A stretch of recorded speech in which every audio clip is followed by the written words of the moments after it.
양들의 큰 목자이신 우리 주 예수님을 영원한 언약의 피로 죽은 자 가운데서 이끌어내신 평강의 하나님 아버지, 모든 선한 일에 우리를 온전케 하셔서 아버지의 뜻을 행하게 하시고 예수 그리스도를 통해서 우리 가운데 아버지의 기뻐하시고 즐거운 일들이 이루어지는 줄 저희들 믿으며 이 시간 찬송과 영광을 올려드립니다. 하나님 아버지, 오늘 거룩한 주의 날에 하나님의 거룩한 성전으로 불러주시고 예배자로 세워주심을 진심으로 감사드립니다. 한 마음으로 예배하기를 원합니다. 세상에 염려나 무거운 짐 있다면 내려놓게 하옵소서. 저희들 신령과 진정으로 예배할 때에 우리 예배를 헌명하여 주옵소서.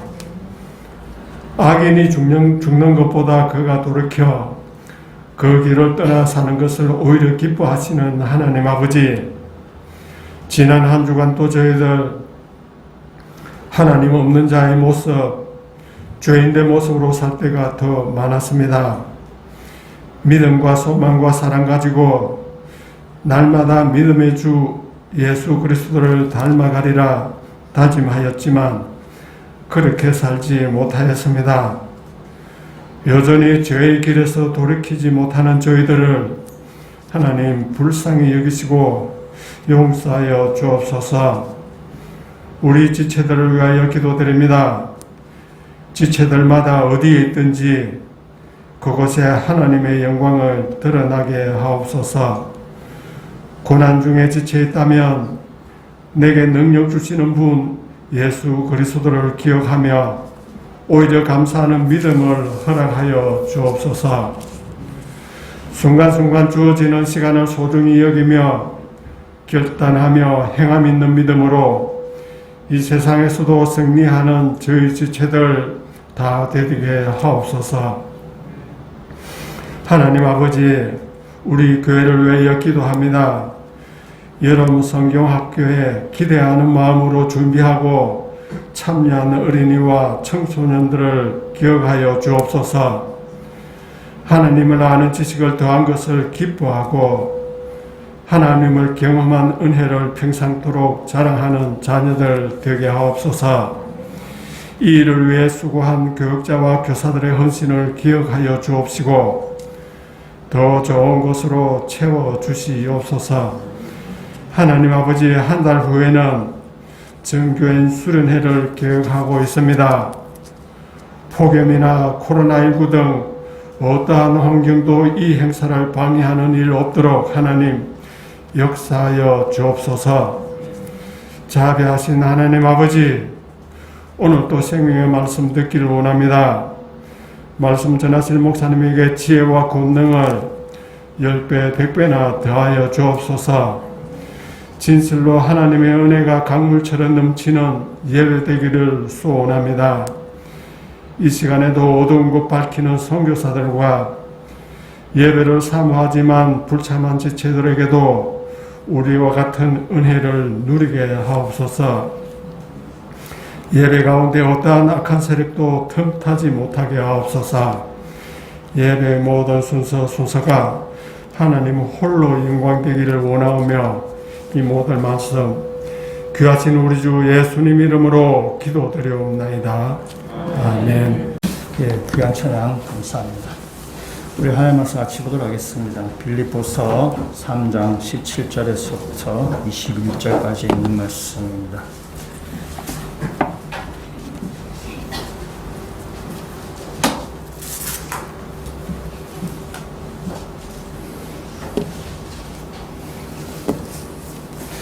빌립보서 3장 17절에서부터 제가 읽고 우리 마지막 21절 말씀은 같이 읽도록 하겠습니다. 형제들아, 너희는 함께 나를 본받으라. 그리고 너희가 우리를 본받은 것처럼 그와 같이 행하는 자들 눈여겨보라. 내가 여러 번 너희에게 말하였거니와 이제도 눈물을 흘리며 말하느니 여러 사람들이 그리스도의 십자가의 원수로 행하느니라. 그들의 마침은 멸망이요 그들의 신은 배요 그 영광 그들의 부끄러움에 있고 땅의 일을 생각하는 자라. 그러나 우리의 시민권은 하늘에 있는지라. 거기로부터 구원하는 자 곧 주 예수 그리스도를 기다리노니 그는 만물을 자기에게 복종해 하실 수 있는 자의 역사로 우리의 낮은 몸을 자기 영광의 몸의 형체와 같이 변하게 하시리라. 아멘. 우리나라에 그동안 여러 분의 대통령이 계셨습니다. 그 대통령께서 재임하는 동안에 수많은 이제 연설을 이제 많이 하시는데요. 여러분 그 연설물 중에 기억하시는 것이 계신지 모르겠습니다. 기억은 고사하고 연설을 들은 일도 별로 없으실 것입니다. 잠깐 보다가도 채널 다른 데 돌리고 아마 그랬을 것입니다. 그래서 우리한테 많은 대통령이 있으셨지만은 그거에 대한 연설 잘 기억하지 못합니다. 그에 비해서 우리는 미국 대통령이 한 연설은 기억하는 것이 있습니다. 뭐냐면 by the people, of the people, for the people, 국민에 의한, 국민을 위한, 국민의 민주주의 이런 거 기억합니다. 또 기억하는 것이 있습니다. 국가가 나를 위해서 무엇을 하기 전에 나는 국가로서 무엇을 할 것인가 생각해라. 케네디 연설. 그러니까 우리는 우리나라 대통령 연설을 기억하지 못하지만은 그 미국 대통령 연설 우리가 좀 기억하는 그렇습니다. 근데 요즘에는 이제 우리나라 대통령께서 하셨던 연설문을 가지고 그 연설문을 통해서 우리가 글쓰기나 또 말하기를 좀 이렇게 배우려고 하는 그러한 경향들이 있습니다. 그래서 대통령께서 하신 연설을 많이 연구하고 또 책을 펴내기도 합니다. 최근에 나온 책이 대통령 연설문과 우리 글 바로 쓰기라는 책이 있습니다. KBS에서 기자 생활 하셨던 분이 쓴 책인데 김대중 대통령부터 문재인 대통령까지 이 5분의 연설문을 소개를 하고 그래서 그걸 통해서 우리에게 글쓰기, 또 말하기, 설득력, 커뮤니케이션 이런 것들을 전수한 그런 책입니다. 근데 우리나라 김대중 대통령 때부터 이제 공식적으로 무슨 연설 비서관인가 있었다 그래요. 그 전까지는 그게 공식적이 아닌데 그때부터 공식적이어서 그래서 그때부터 그 5분을 이렇게 해서 연설문을 적었다라고 돼 있습니다. 이 글 쓴 사람이 인터뷰를 했습니다. 당시는 그 5분의 연설문 중에서 베스트 연설문과 워스트 연설문이 뭐냐 이렇게 물어봤습니다. 그래서 이분이 베스트 연설문을 꼽은 것은 1998년 김대중 대통령께서 광복절 경축사로 하셨던 연설을 그 베스트 연설문을 꼽았습니다. 워스트 연설문은 제가 말씀드리지 않겠습니다. 여러분이 알아서 생각하시면 되겠습니다. 이분이 1998년 김대중 대통령 경축사를 최고 연설문을 꼽은 이유는 그 연설문을 보면은 김대중 대통령이 왜 준비된 대통령인지를 잘 보여준다라고 그분은 이렇게 얘기합니다. 그래서 그 연설을 통해서 구체적으로 제시한 과제들이 있는데 그것이 지금까지도 우리 사회에 유효하다는 것입니다. 그 연설에서 그 제시한 통치 방향들이 우리나라를 발전시키고 또 변화시키는 정말 중요하고 필요한 것들을 목이 메이는데 왜 그런지 모르겠습니다. 정말 필요한 것을 이제 강조했다라는 것입니다. 제가 인터뷰를 보면서 그 경추삼 읽어보고 싶다는 마음이 이제 확 들었어요. 여러분 그 1998년 광복절 경축사를 여러분이 기억하시나요?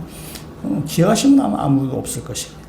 그래서 우리는 그를 연설문 듣지도 않았고 또 듣는 것은 고사하고 기억도 하지 않고 그랬습니다. 근데 그 대통령은 정말 심리를 기울여서 준비했구나라는 그런 생각이 들었습니다. 그러면서 설교와 비슷하다라고 제가 생각합니다.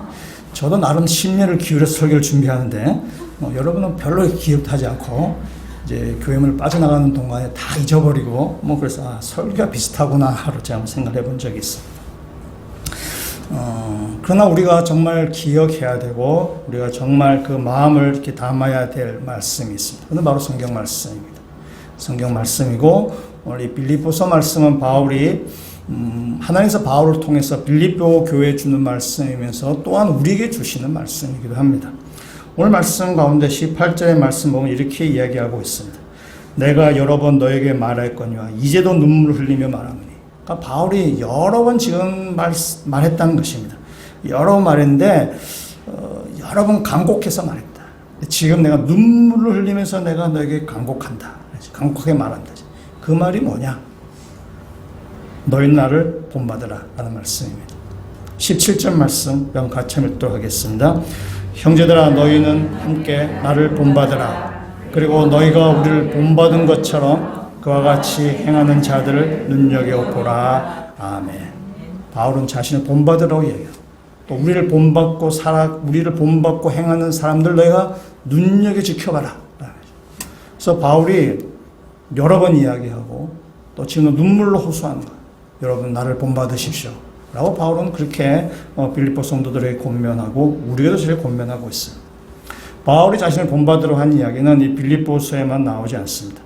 고린도전서 4장 16절 말씀 보면은 이렇게 이야기하고 있습니다. 한번 같이 한번 읽어볼까요? 시작. 그러므로 내가 너에게 권하노니 너희는 나를 본받는 자가 되라. 아멘. 바울은 고린도 교회 성도들 향해서도 너희는 나를 본받으라 라고 이야기합니다. 이 말을 보면 참 교만한 말이죠. 교만이 하늘을 찌르고 있어요. 너희는 나를 본받으라 라고 이야기하는 것입니다. 근데 바울이 말하는 본받는다라는 말에는 이런 의미를 가지게 됩니다. 우리 남자들이 이제 군대 입대하게 되면요.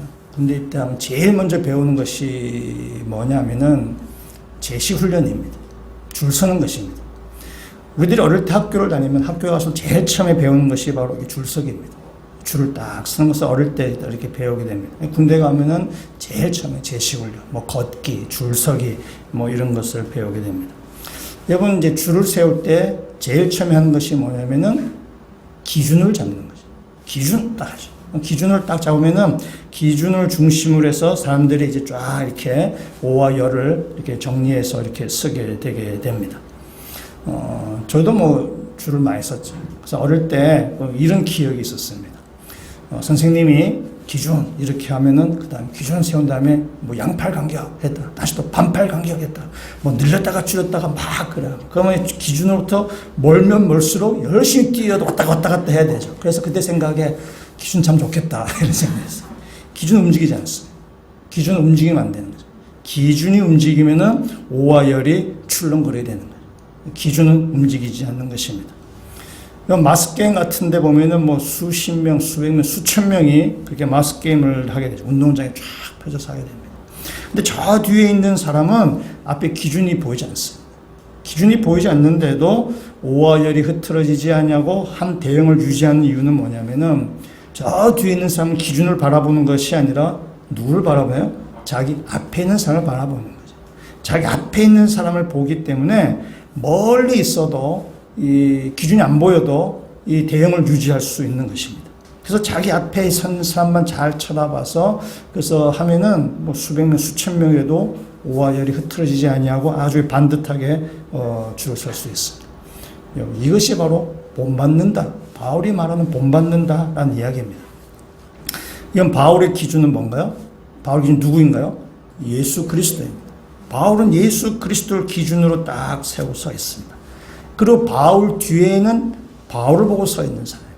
또 그 뒤에는 바울 뒤에 있는 사람을 보고 이렇게 서 있는 것입니다. 그래서 예수 그리스도를 기준으로 삼고 바울이 예수를 쳐다보고 서 있고 그 뒤에 또 바울을 보고 이렇게 쳐다보고 있고 그 다음 사람은 또 그 다음 사람을 쳐다보고 있는 것입니다. 그래서 고린도전서 11장 1절에서 이렇게 이야기하고 있습니다. 바울에서 본받는다는 이야기를 하고 있는데 우리 고린도전서 11장 1절 말씀 같이 읽도록 하겠습니다. 내가 그리스도를 본받는 자가 된 것 같이 너희는 나를 본받는 자가 되라. 아멘. 그래서 바울이 본받으라는 얘기는 바울이 나를 본받아서 나를 기준으로 삼아라는 말이 아니라 내가 그리스도를 기준으로 삼는 것처럼 너희들도 나를 본받으라 라는 이야기하는 것입니다. 그래서 바울이 그리스도를 본받고 성도들은 또 바울을 본받고 또 다른 성도를 본받고 그래서 본받는 일이 릴레이처럼 이어져 가게 되고 그래서 믿음의 역사가 이렇게 흘러가게 되는 것입니다. 바울은 데살로니가 교회 성도들 향해서도 본받으라는 말을 합니다. 데살로니가서 1장 5절에 있는 말씀에 이렇게 이야기하고 있습니다. 이는 우리 복음이 너희에게 말로만 이른 것이 아니라 또한 능력과 성령과 큰 확신으로 된 것입니다. 우리가 너희 가운데서 너희를 위하여 어떤 사람이 된 것은 너희가 아는 바와 같으니라. 지금 바울이 데살로니가 교회 성도들에게 이야기합니다. 바울은 복음을 말로만 전하지 않았습니다. 내가 너희 가운데 복음을 전할 때에 우리가 어떤 사람인지 너희가 알지 않느냐. 말로만이 아니라 그의 행함을 통해서 데살로니가 교회 성도들에게 바울은 자신이 누구인가, 어떻게 신앙생활하는가를 바울에게 보여준 것입니다.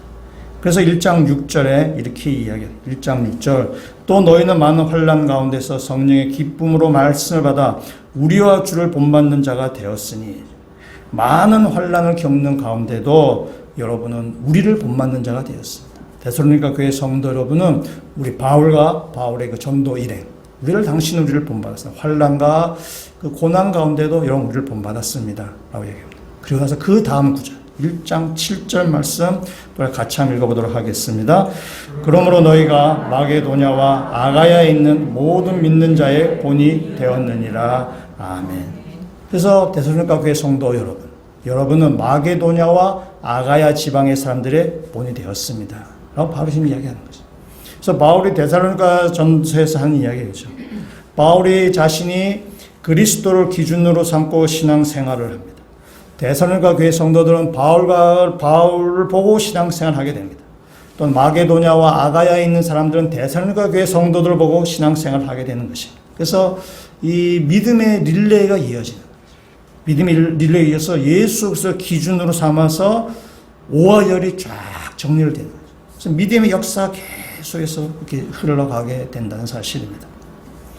우리에게 있어서의 기준은요, 바로 예수 그리스도가 우리의 기준이죠. 여기서 뭐 두말하면 잔소리입니다. 우리의 생활, 이 땅에서 하는 우리의 모든 일에 대한 기준은 바로 예수 그리스도입니다.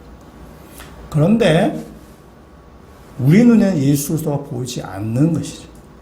우리 눈에는 예수 그리스도가 보이지 않습니다. 우리 눈에는 누가 보이나요? 옆에 있는 성도가 보이는 것이죠. 그러니까 교회에 들어오면 예수 그리스도가 보이는 것이 아니라 우리 옆에 앉아있는, 우리 앞에 있는, 뒤에 있는 이 성도가 보이는 것입니다. 그래서 우리는 누구 보고 신앙생활하느냐? 예수 그리스도가 우리 기준이지만 사실은 실질적으로 우리 옆에 있는 성도들을 보고 우리는 신앙생활하는 것입니다. 옆에 있는 성도가 어떻게 신앙생활하는지에 따라서 우리는 신앙생활을 하게 되는 것입니다. 여름에 수련회를 많이 하게 되는데요. 저도 지금 살면서 수련회에 많이 참석을 하고 또 수련회 그 진행팀으로 섬기기도 하고 또 수련회 그 강사로 참여해 본 적도 있습니다. 주로 젊은 대학생들 많이 상대로 하게 되고 젊은 층 많이 하게 되는데 수련회를 한 일주일 정도 이렇게 하게 되기도 하고 3박 4일 이렇게 하게 되기도 하는데 수련회를 마치고 나서 그 수련회 참여한 학생들에게 평가서를 받습니다.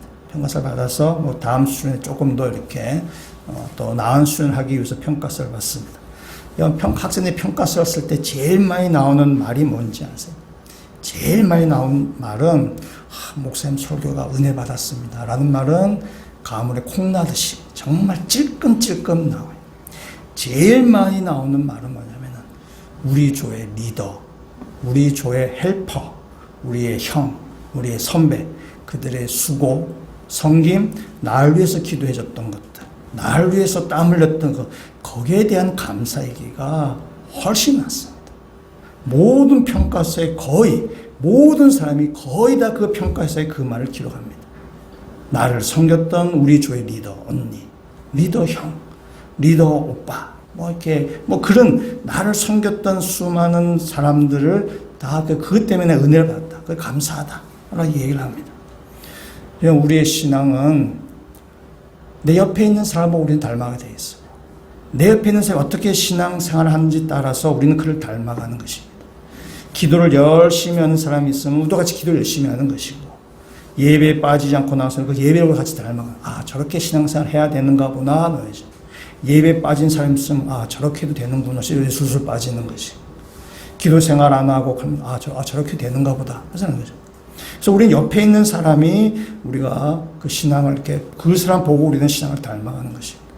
여러분 초신자가 교회 왔을 때 그 사람이 어디서부터 무엇을 했는지 어떻게 알겠어요? 그냥 옆에 있는 사람 보고 저렇게 하는 거구나라고 초신자 그 사람 닮아가는 것입니다. 그래서 교회가 본이 되는 성도가 많이 있는 교회가 건강한 교회입니다. 뭐 교인이 숫자가 많은 교회가 건강한 교회가 아니고 반대로 또 교인이 적은 교회가 아주 뭐 가족 같은 교회에서 그것도 건강한 교회가 아닙니다. 교인의 숫자가 많든지 적든지 간에 본이 되는 성도가 많은 교회, 본받을 성도가 많은 교회가 그 교회가 건강한 교회입니다. 여러분 앞에 본이 되는 사람이 있으면 여러분 복받은 사람이에요. 내가 신앙을 본받을 사람이 있으면 굉장히 복받은 거예요. 그분을 따라서 살아가면 여러분의 신앙은 성숙해 가는 것입니다. 또한 여러분 뒤에 여러분을 보고 따라하는 사람이 있다는 사실을 기억하셔야 됩니다. 여러분이 줄을 삐딱하게 서 있으면 뒤에 사람도 삐딱하게 서 있게 되는 것입니다. 예수님의 바리새인을 향해서 경고하신 말씀이 있습니다. 소경이 소경을 인도한다고 말씀하죠. 소경이 소경을 인도하면은 결국 웅덩이에 빠진다고 얘기해요. 여러분 뒤에 여러분을 보고 신앙생활 할 때는 정말 기억하시면 좋겠어요. 그러니까 여러분이 소경이 되지 않아야죠. 여러분이 삐딱에 줄 서 있지 않아야 돼요. 여러분이 바르게 서 있어야만 그 뒤에 사람들도 바른 신앙생활을 하게 된다는 사실입니다. 그러니까 우리는 예수를 믿지만 눈에 보이지 않기 때문에 우리는 결국 눈에 보이는 사람을 따라서 신앙생활을 하는 것입니다. 그래서 우리에게도 좋은 본이 되는 모델이 있음 못 받은 것이고, 그래서 우리 스스로가 많은 사람들에게 좋은 본이 되는, 좋은 선행력을 끼칠 수 있는, 그렇게 우리의 믿음이 또 성숙되어져 가는 주의 백성들 되시기를 주의 이름으로 축원합니다. 우리가 따라야 될 본이 있다면은 반대로 피해야 될 본보기가 있습니다. 오늘 말씀 18절 19절 말씀 같이 한번 읽어보도록 하겠습니다. 내가 여러 번 너에게 말하였거니와 이제도 눈물을 흘리며 말하노니 여러 사람들이 그리스도의 십자가의 원수로 행하느니라. 그들의 마침은 멸망이요 그들의 신은 배요 그 영광은 그들의 부끄러움에 있고 땅의 일을 생각하는 자라. 아멘. 우리가 피해야 될 본보기가 있는데 오늘 이 18절 말씀에 보면 누가 있냐면은 그리스도의 십자가의 원수들로 행하는 사람들이 있다. 물론 교회 바깥에 십자가의 원수들이 있습니다. 그러나 바울은 지금 교회 바깥에 있는 사람을 이야기하는 것이 아닙니다. 교회 안에 있는 사람들을 언급하는 것입니다. 교회에 있지만은 그리스도의 십자가를 부정하는 사람이 있다는 것입니다. 그래서 그리스도의 십자가를 부정하는 사람들은 그들의 마지막은 뭐냐? 그들의 마지막은 멸망이라고 얘기하죠. 때문에 여러분 교회 안에 그리스도의 십자가를 부정하는 사람들을 따라가지 마십시오. 그 사람들의 마지막은 멸망이고 심판입니다. 그 사람 따라가지 마십시오. 라고 지금 바울이 권면합니다. 오늘 이 말씀 가운데 그리스도의 십자가를 부정하는 사람들은 세 가지 특징을 여기서 보여주고 있습니다. 첫 번째는 그들의 신은 배요라고 얘기하죠. 이 배는 우리 이 배를 이야기하는 것입니다. 그래서 이 배라고 표현될 수 있는, 상징될 수 있는 것이 뭐냐면 탐욕, 물질 만능주의, 쾌락 이런 것을 이야기하는 것입니다.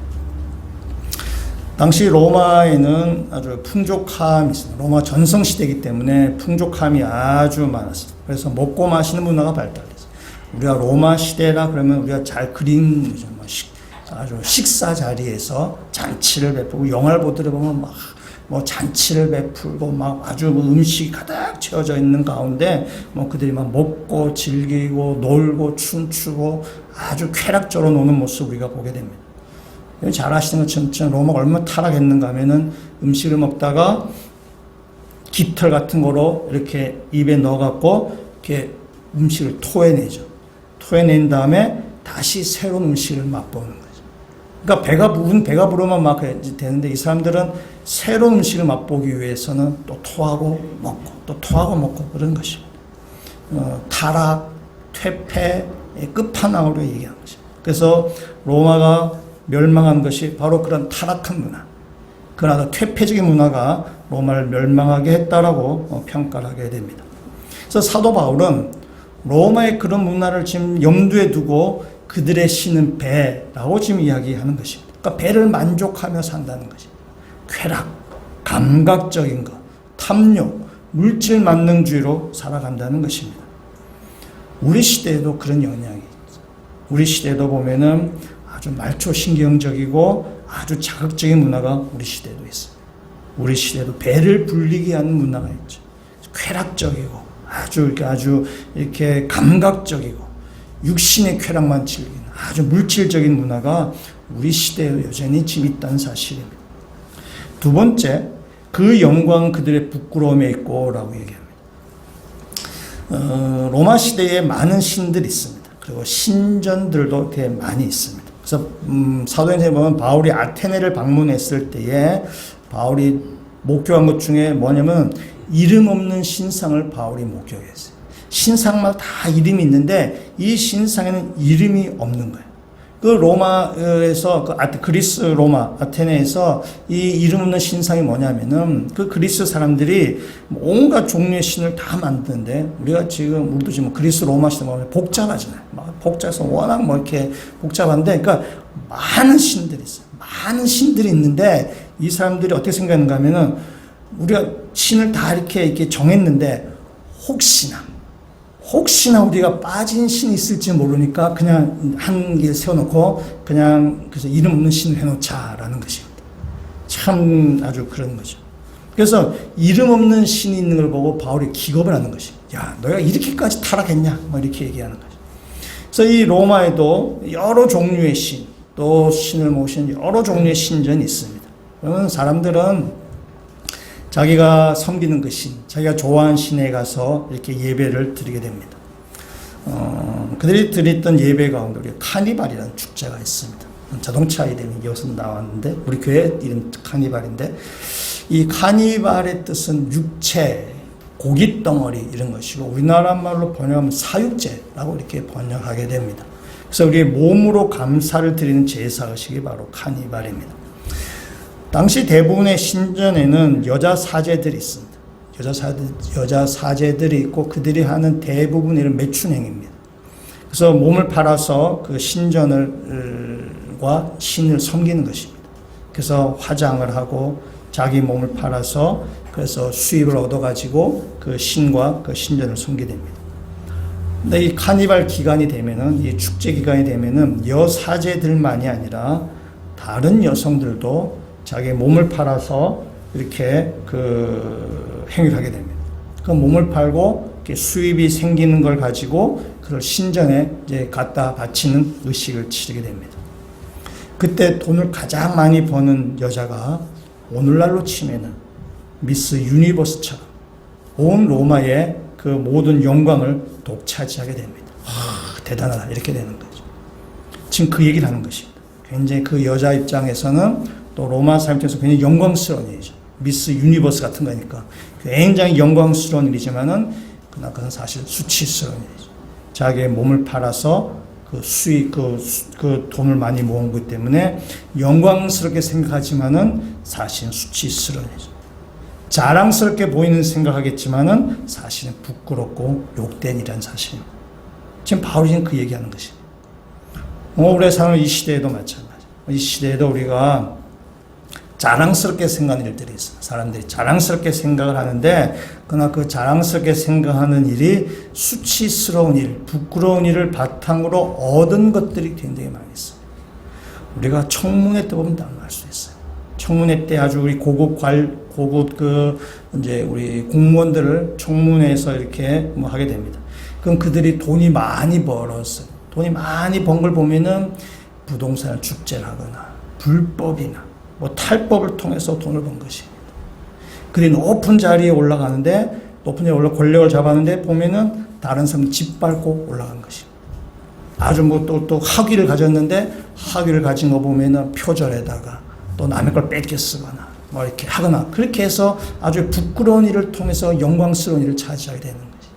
그래서 세상에 자랑하는 것들이 보면은 영광이라고 하지만은 그러나 그걸 가만 들어보면은 부끄러운 일, 수치스러운 일, 욕된 일을 바탕으로 생겨서 영광스러움 가지고 그래서 그들은 자랑하고 영광을 여기고 있다는 것입니다. 세 번째, 그리스도 십자가 부정하는 사람들의 특징은 뭐냐면 땅의 일을 생각하는 사람이에요. 사람들은 땅의 일만 생각하는 것입니다. 땅의 일을 생각하는 것은 우리가 여러분이 뭐 세상의 친구들이나 뭐 세상 동창회나 뭐 개 모임이나 뭐 그런 데 가서 우리 세상 사람들과 대화를 이렇게 하게 되는데 대화를 내용 가만 들어보면은 그 대화 내용이 뻔합니다. 돈 자랑, 자식 자랑, 힘 자랑, 자기가 얼마나 잘났는가를 자랑하는 그런 것들입니다. 그래서 거기에는 돈이 있거나 권력이 있거나 힘이 있거나 뭔가 자랑할 거리가 있는 사람들이 모이게 됩니다. 자랑할 거리가 없는 사람은 거기 모임에 잘 이렇게 빠지게 되죠. 거 가서 괜히 마음에 상처가 갔기 때문에 그 모임에 가지 않게 됩니다. 그래서 그 모임에서 대화를 쭉 하고 나서 술 한잔 먹으면서 막 그 뭐 자기 자랑 막 하다가 집에 돌아오면 괜히 공허하는 거죠. 별로 이렇게 남는 것이 별로 없는 것입니다. 그래서 성인이 돼서 예수를 믿은 사람들 가운데 이런 얘기를 하시는 분이 되게 많습니다. 그런 모임에 가기 싫다는 거예요. 그들의 대화 내용이 너무 뻔하다는 거예요. 그냥 뭐 자기 자랑하러 빠져. 그 대화에 참여해서 별로 유익도 없고 마치고 나서도 굉장히 마음도 불편하고 굉장히 공허해서 그런 모임에 가기 싫다는 거죠.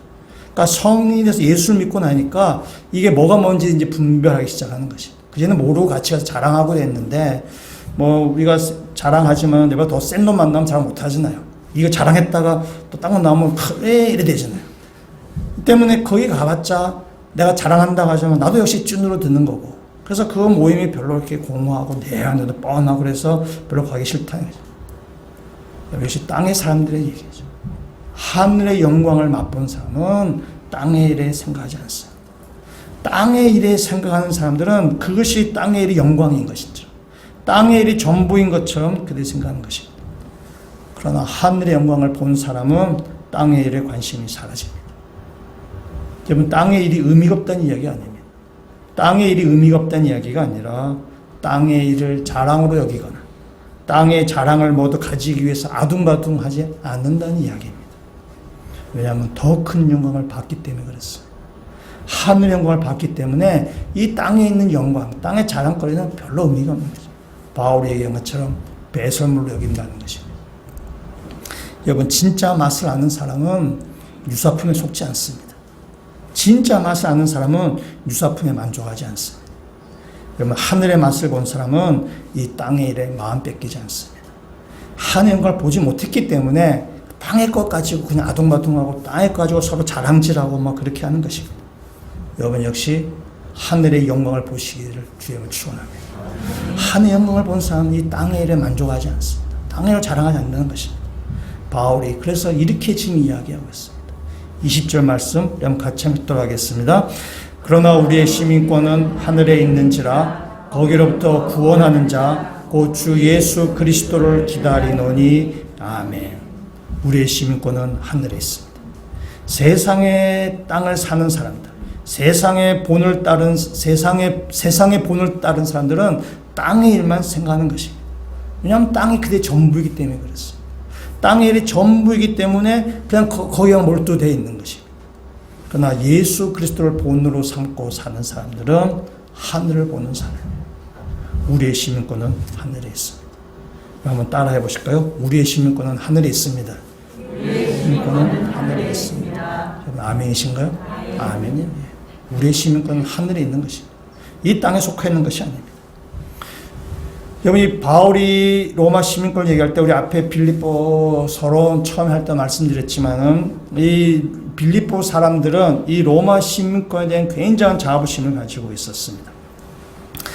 로마가 전투에서 막 승리할 때마다 그 승리에 참여했던 장군들, 귀족들에게 그 공물로 그 로마 근교의 땅을 이렇게 나눠줬습니다. 로마의 근교의 땅을 나눠줬는데 로마가 전쟁에서 계속 승리하다 보니까 이 문제가 발생하기 시작했어요. 왜냐하면 나눠줄 땅이 없는 것입니다. 이미 다 땅을 많이 나눠줬기 때문에 그렇습니다. 그래서 새롭게 이 마게도니아 지역에 이 빌립보를 중심으로 해서 신로마가 여기쯤 이렇게 조성이 되게 된 것입니다. 그래서 이 빌립보 지역에다가 이제 로마에서 전에서 승리한 군인들에게 이 땅을 나눠줬습니다. 그래서 빌립보에 사는 사람들은 로마에서 땅을 받고 빌립보에서 사는 사람들은 로마에서는 굉장히 멀리 떨어져 있지만은 그러나 그들은 내가 로마의 시민이라는 것에 대해서는 굉장히 자부심을 가지고 있었어요. 난 로마의 군인이고 난 로마의 충성스러운 신하였다는 사실을 굉장히 자랑스럽게 얘기했습니다. 그래서 몸은 로마에서 멀리 떨어져 있지만은 마음은 항상 로마에 있었어요. 로마 시민 자부심을 가지고 있었고 로마에서 있었던 문화, 로마에 있었던 풍습, 로마에 있던 그 유행, 로마에 있던 근황을 그대로 따라가는 것입니다. 그래서 빌립보에 살지만은 로마 시민으로서의 영광을 항상 마음에 두고 로마인처럼, 로마에 사는 사람처럼 그렇게 살려고 했던 것입니다. 바울이 지금 그 점을 빗대어서 지금 이야기하는 것입니다. 여러분이 지금 빌립보에 살고 있지만 로마 시민인 것을 자랑스러워 하듯이 여기 이 땅에 살고 있지만 하늘나라의 시민인 것을 여러분 자랑스러워 하십시오. 여러분 지금 빌립보에 살면서 로마의 문화와 유행을 따라 하는 것처럼 여기 이 땅에 살고 있지만은 하늘나라의 시민답게 이 땅에서 사십시오. 라고 지금 바울이 그렇게 지금 권면하는 것입니다. 우리의 시민권이 하늘에 있습니다. 우리 이 땅에 살고 있지만은 우리는 하늘에 속한 사람입니다. 여러분 이 땅에 닮아가지 아니하고 이 땅을 자랑하지 아니하고 하나님의 사람으로 살아가십시오. 라고 지금 바울이 권면하는 것입니다. 여기 시민권이라는 단어는 헬라어로 폴리튜마라는 단어인데 이 단어의 뜻에는 대화라는 뜻도 있습니다. 그래서 우리가 요즘 나오는 성경은 다 이 단어를 시민권으로 번역을 했지만은 예전에는 대화로 번역한 성경책도 있습니다. 옛날 우리 킹 제임스 버전 같은 성경에는 Our conversation is in heaven. 그 대화, conversation, 대화로 이렇게 번역을 했습니다. 그 대화는 사실 주고받는 말이죠. 그래서 이게 우리가 말을 한다는데 이 말이라는 것은 그 사람의 정체성을 드러내는 것입니다. 그 말은 내가 어디에 소속되어 있는가를 이렇게 알려주는 것입니다. 미국 시민권을 가진 사람은 영어를 쓰는 사람이고 프랑스 시민권을 가진 사람은 프랑스 말을 쓰는 사람이고 일본 시민권을 가진 사람은 일본어를 쓰는 법입니다. 우리의 시민권은 하늘에 있습니다. 우리 언어는 하늘 언어를 쓰는 사람입니다. 하늘 언어를 쓰는 사람이 바로 우리가 어디에 속해 있는가를 보여주는 거예요. 내가 하늘에 속해 있으면 하늘 언어를 쓰는 것이고 내가 땅에 속해 있으면 땅의 언어를 쓰는 것입니다. 우리의 언어가 하늘의 언어를 쓰는 그 하늘에 속한 사람을 명심해야 되죠. 우리의 언어라는 것이 제가 대화하는 그 정도 말이 아니라 여러분의 기도하는 삶, 사람을 세우는 말, 덕을 세우는 말, 그런 것들을 우리가 이 하늘에 속했다는 사실을 얘기하게 됩니다. TV에서 무슨 인터뷰나 뭐 어떤 이렇게 해보면은 전혀 모르는 사람이 가만히 얘기 듣다 보면은 여러분 그런 거 느끼시죠? 아, 저 사람 왠지 교회 다니는 사람 같아. 그런 느끼신 적이 있으시죠? 뭐 쓰는 단어나 그 사람의 태도나 어떤 이렇게 말하는 자세가 보면 저 사람 왠지 교회 다니는 사람 같아. 나중에 교회 다니면 그렇지 어쩐지 이래 되는 거죠. 좀 교회를 오래 다니면은 그 교회에서 쓰는 단어들이 있습니다. 그것이 뭐 좋은 뜻이든 나쁜 뜻이든 그런 것들이 있어요. 우리가 하늘에 속한 사람인 것은 우리의 쓰는 말, 우리의 쓰는 언어 생활, 사람을 대하는 것. 그것이 다 천국 시민의 모습인 거죠. 그래서 이것은 말만이 아니라 우리 사고방식도 마찬가지입니다. 사고방식도 우리는 달라지게 됩니다. 우리나라에서 제일 가까운 나라가 일본이죠. 굉장히 가깝습니다. 얼마 전에, 일본의 어디죠? 사쿠라 구지인가 사쿠라 멋인가 폭발이 그러니까 화산이 이렇게 분출됐는데 사쿠라 맛인가 일본말 하도 헷갈려가지고 그게 부산에서 400km밖에 안 된다 그러더라고요. 부산 서울이 400km인데 400km밖에 안 된다 그러더라고요. 그러니까 우리가 일본은 되게 가깝습니다. 되게 가까운데 되게 가까운 나라임에도 불구하고 일본과 우리나라가 이렇게 서로 가치관이 다른 경우가 많이 있어요. 그래서 일본 사람이 우리나라에 와서 이렇게 우리나라 다른 점을 이야기 들어보면 되게 재미있는 게 되게 많이 있습니다. 일본 사람이 우리나라에서 제일 놀라는 일 중에 하나가 제가 깜짝 놀랐는데 편의점에서 알바생들이 핸드폰 쓰는 거 깜짝 놀란다 그러더라고요. 일본에서는 상상도 할 수 없는 일이잖아요. 편의점에 알바하는 사람이 어떻게 일하는 중에 딴짓 하나 있는 거예요. 어떻게 핸드폰을 쓸 수 있냐는 거죠. 우리나라는 편의점에서 알바하는 사람이 손님 없을 때 핸드폰 만지는 것에 대해서는 뭐 그렇게 하지 않습니다. 손님 없을 때는 손님 있을 때도 뭐 핸드폰 갖고 하고 뭐 괜히 우리 손님이 괜히 부담스럽고 왠지 눈치 보이고 그런 경우들도 있지. 여러분 일본의 편의점에서 만약 알바생이 핸드폰을 만작거린다. 거의 한국 생활 경우가 되게 높다는 거죠. 그냥 우리나라 문화는 그런 거, 일본 문화는 그렇다는 거죠. 그래서 어떤 일본에 있지만은 한국의 시민권을 가진 사람은 한국적인 사고방식을 사는 것이고 우리나라에 있지만 일본의 시민권을 가진 사람은 일본의 사고방식으로 살아가는 것. 이것이 바로 우리의 시민권을 하나의 땅을 얘기하는 것입니다. 우리의 말, 우리의 행동, 우리의 사고방식이 우리가 어디에 소속되어 있는지를 보여줍니다. 내가 하늘에 속한 사람인지 내가 땅에 속한 사람인지를 보여주는 것입니다. 우리는 하늘에 속한 사람이라는 사실을 잊지 아니하시고 하늘에 속한 사람으로서의 말과 행동과 사고방식을 가지는 것이 참으로 하늘에 속한 사람이라는 사실입니다. 오늘 말씀 하나 더 보시면 21절에 있는 말씀을 보시면 이렇습니다. 21절 말씀을 같이 한번 묵도하겠습니다. 그는 만물을 자기에게 복종하게 하실 수 있는 자의 역사로 우리의 낮은 몸을 자기 영광의 몸의 형체와 같이 변하게 하시리라. 아멘. 우리의 시민권이 하늘에 있음을 잘 보여주는 말씀 중에 하나인데요. 이 말씀은 뭐냐면 우리가 마지막 날에 영광스러운 천국에서 영광 가운데 계시는 주님을 만날 것입니다. 그는 만물을 자기의 복종해 하실 수 있는 자의 역사로 우리의 낮은 몸을 자기 영광의 몸을 형체같이 변하게 하시리라. 주님이 영광스러운 주님을 만나게 될 터인데 주님을 만나는 것보다 더 놀라운 일이 있습니다. 그것이 뭐냐면은 우리도 주님과 똑같은 영광스러운 형체로 변하게 된다는 사실입니다. 우리 자신이 변해야 된다는 사실이죠. 오늘 21절에 있는 말씀에 우리의 낮은 몸을 자기 영광의 몸 형체같이 변하게 하신다라고 되어 있는데 새 번역 성경이 낮은 몸을 비천한 몸이라고 번역했어요. 그 말이 훨씬 와닿았어요. 우리는 이 땅에 있지만 이 땅에 있는 우리의 모습, 우리가 아무리 아름답다라고 하더라도 우리 다 비천한 모습이죠. 하늘 영광에 비하면 정말 낮은 모습이고 비천한 모습입니다. 이 비천한 모습이 마지막 날, 영광스러운 날에 영광스러운 주님 앞에서 주님과 함께 영광스러운 모습으로 바뀌게 될 것입니다. 이것은 생각만 해도 신나는 일이에요. 우리 이 비천한 몸이 영광스러운 몸으로 바뀐다는 것은 생각만 해도 기분 좋은 일입니다. 땅에 있는 많은 사람들은 예뻐지려고 성형수술도 하고 운동도 하고 다이어트도 하고 그럽니다. 헬스장에 가면은 정말 사람이 열심히 운동합니다. 새벽에 아침에 우리가 새벽 기도 왔다 이렇게 차량 이렇게 왔다가 차량 타고 보면은 새벽에 또 저 위로 이렇게 열심히 이렇게 조깅하고 다니는 사람들 많이 있습니다. 또 우리 교회 맨발 부대들도 있습니다. 산에 맨발로 막 다니지. 좀 더 젊어져 볼기라고 열심히 다니시는 분들이 있습니다.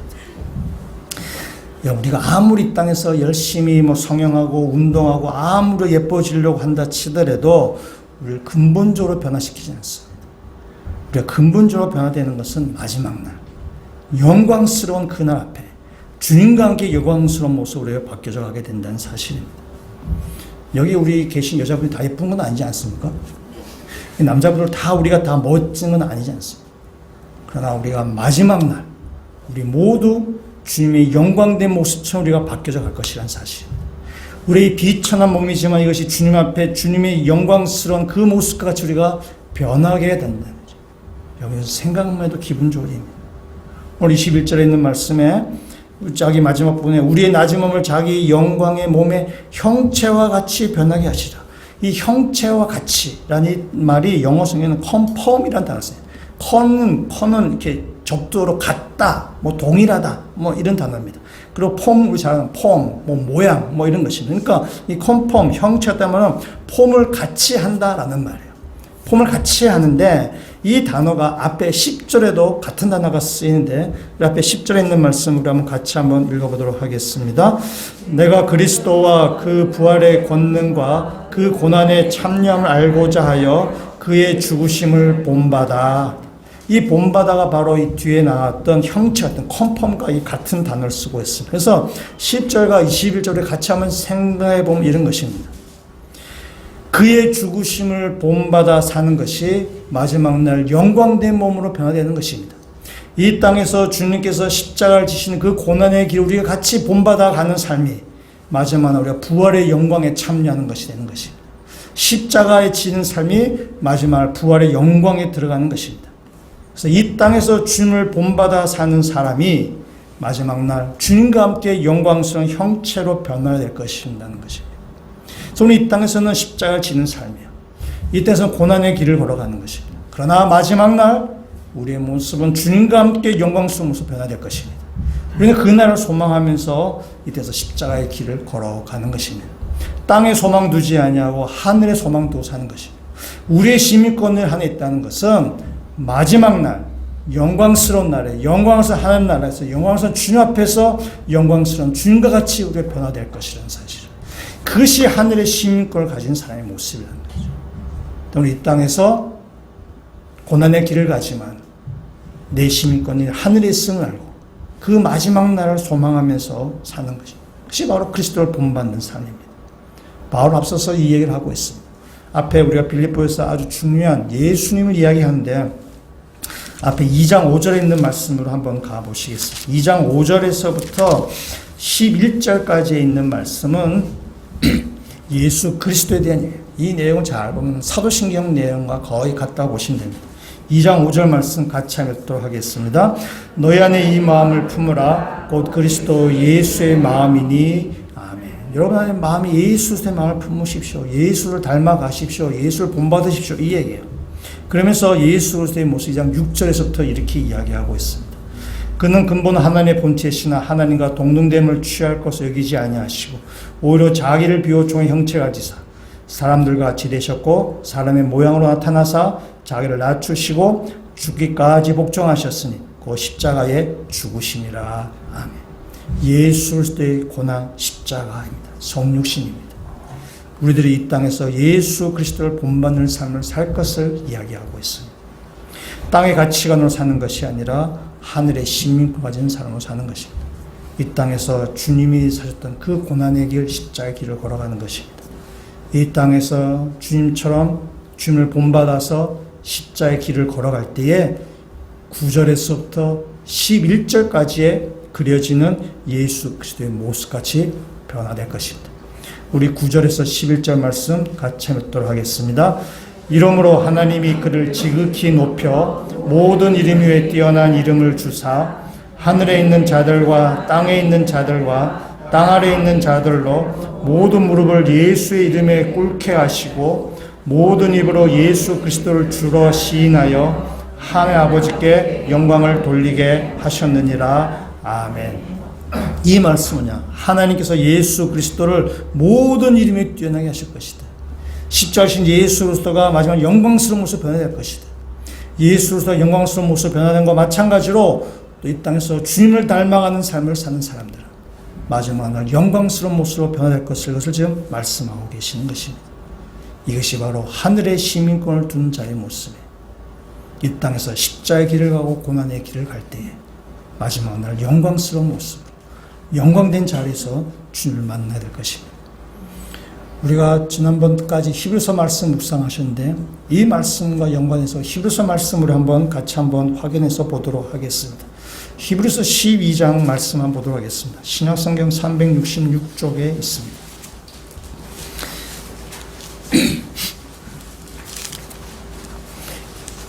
히브리서 12장 2절 말씀 같이 한번 읽어보도록 하겠습니다. 믿음의 주여 또 온전하게 하신 이인 예수를 바라보자. 그는 그 앞에 있는 기쁨을 위하여 십자가를 참으사 부끄러움을 개의치 아니하시더니 하나님 보좌 우편에 앉으셨느니라. 아멘. 믿음의 주여 온전케 하신 예수를 바라보자. 예수님은 미래에 준비되어 있는 기쁨을 위해서 현재의 십자가를 지금 참으셨습니다. 영광의 천국을 소망하며 이 땅에서의 고난을 견디셨습니다. 그 믿음의 주여 온전케 하신 예수를 바라보자. 우리의 땅에서 본받아야 할 것은 바로 예수 그리스도밖에 없습니다. 주님의 고난, 십자가를 본받아서 이 땅에 소망 두지 아니하고 이 땅에 마음 두지 아니하고 하늘의 시민권으로 살아갈 때에 마지막 날 영광된 날에 주님 우리를 영광스러운 모습으로 변화하게 하실 것이라는 사실입니다. 그 말씀을 믿고 우리의 땅에 살아가는 삶, 예수 그리스도 우리의 본으로 삼고 이 땅을 살아가는 것입니다. 또 한 가지 기억해 주시면 좋겠어요. 바울이 눈물로 호소하는 말씀입니다. 우리 공동체에 초신자들이 있고 왜 육신의 자녀들 또 영적인 자녀들이 또 교회에 있습니다. 여러분 그들에게 좋은 본보기가 되는 성도가 되어 주십시오. 여러분 소경을 인도해서 함께 구덩이에 빠지는 것이 아니라 여러분을 통해서 예수에 바르게 인도하고 예수를 바르게 소개하고 여러분을 본받고 따라갈 만한 그런 성도가 되어서 여러분 뒤에 있는 사람들도 믿음 생활을 잘 감당할 수 있는 여러분 그런 성도가 되셔서 여러분의 성신 목장 또 우리 교회가 건강하고 주님이 기뻐하시는 이 목장과 교회를 만들어 가시 앞에 더욱더 힘쓰시는 믿음의 성도가 되시기를 주의 이름으로 축원합니다. 같이 한번 기도드리시겠습니다. 주님, 우리가 이 땅에서 본받을 분은 예수 그리스도밖에 없음을 이 시간 저희들이 고백합니다. 주님께서 이 땅에서 십자가의 길을 가고 고난의 길을 가신 것처럼 우리 땅에 소망 두지 아니하며 주님을 닮아가는 믿음의 성도를 되게 하여 주시옵소서. 주님께서 이 땅 가운데 십자가의 길로 걸어가실 때 하나님께서 영광스럽게 영광스럽게 만드신 것처럼 우리도 주님을 닮아갈 때에 마지막 날 영광스러운 나라에서 우리를 영광스러운 모습으로 변화하실 그 하나님의 능력과 하나님의 그 은혜 우리가 날마다 묵상하며 산 자가 되게 하여 주셔서 이 땅에 살지만은 하늘의 시민으로 살아가는 모든 주의 백성들 되게 하여 주시옵소서. 예수 그리스도의 이름으로 기도합니다. 아멘.